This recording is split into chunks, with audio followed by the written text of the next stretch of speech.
प्रश्न क्रमांक 1 प्रश्नावली 3.3 का हमें दिया है कि s माइनस टी बराबर 3 और s बटे 3 प्लस टी बटे 2 बराबर 6।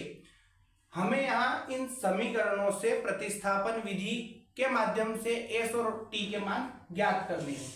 हमेशा हम यूं ध्यान रखें कि अगर हम इसको समीकरण 1 दे रहे हैं तो यहाँ एक सिंपल रूप में ये दिख रही है। अगर हम इसको समीकरण 2 देंगे तो हम अगर प्रतिस्थापन का यूज करेंगे तो कहीं ना कहीं मान रखने में हमें दिक्कत होगी, क्योंकि प्रतिस्थापन का मतलब ही होता है कि हमें इन समीकरणों को प्रतिस्थापित या पुनर्स्थापित करना है। और प्रतिस्थापन में हमेशा हम 3 समीकरण बनाएंगे, यानी इन दोनों समीकरणों में से एक समीकरण का प्रयोग करके एक नई समीकरण बनाएंगे और नई समीकरण बनाने के बाद हम उनका मान एक दूसरे में पुनर्स्थापित करेंगे। हम पहले इसको समीकरण 1 दे देते हैं तो ये हो जाएगा s माइनस टी बराबर 3। ये हो गई हमारी समीकरण 1। और हमेशा इतना ध्यान रखें कि अगर हमने समीकरण 1 इसको दी है तो कहीं ना कहीं बराबर में संख्या रहेगी, ना कि 0। ठीक, उसके बाद हम इसकी बात करें तो हम यहाँ लिख देंगे s बटे 3 प्लस टी बटे 2 बराबर 6 को सरल करने पर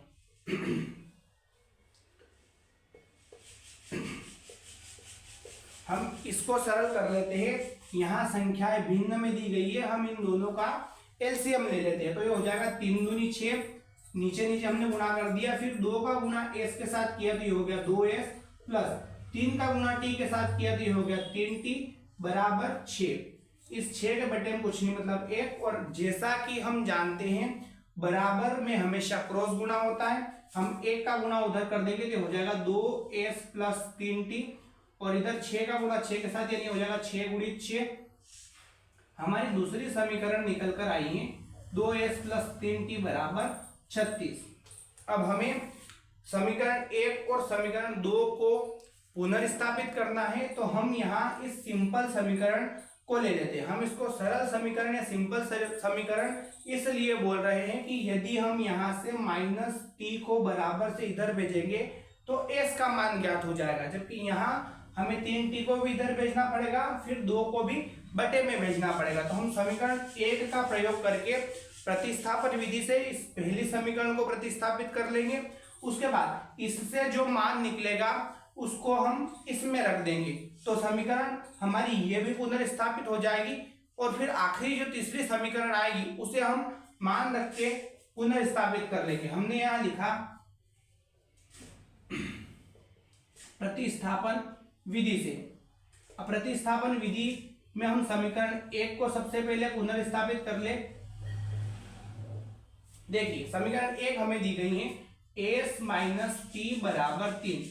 हम s का मान यहां से ज्ञात कर लेंगे तो हो जाएगा 3 प्लस टी माइनस का t बराबर से इधर आया प्लस हो गया। हमने समीकरण 1 को प्रतिस्थापित कर लिया है और समीकरण 1 को प्रतिस्थापित किया है तब जाके कहीं ना कहीं यहाँ समीकरण 3 आई है। अब हम समीकरण 3 से s का मान समीकरण 2 में रख देंगे तो समीकरण 2 भी हमारी प्रतिस्थापित हो जाएगी। तो हम यहाँ लिखेंगे समीकरण 3 से s का मान समीकरण 2 में रखने पर, ऐसा करने से हमारी समीकरण 2 भी पुनर्स्थापित हो जाएगी। अब समीकरण 2 हमारे पास दी गई है 2s प्लस 3t बराबर 36। हमें s की जगह मान रखना है 3 प्लस t तो हम यहाँ लिखेंगे 2 और s और 2 के बीच में कुछ नहीं है मतलब गुणा है।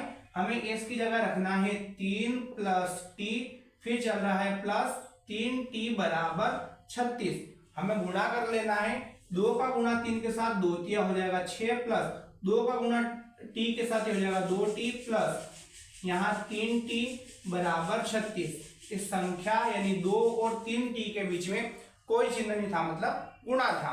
उसके बाद हम इन दोनों को जोड़ देंगे तो और इस 6 को जो कि प्लस का है बराबर से इधर भेजेंगे माइनस का हो जाएगा। यहाँ आएगा 5t बराबर 36 माइनस 6 यहाँ 30 और इधर चल रहा है 5t।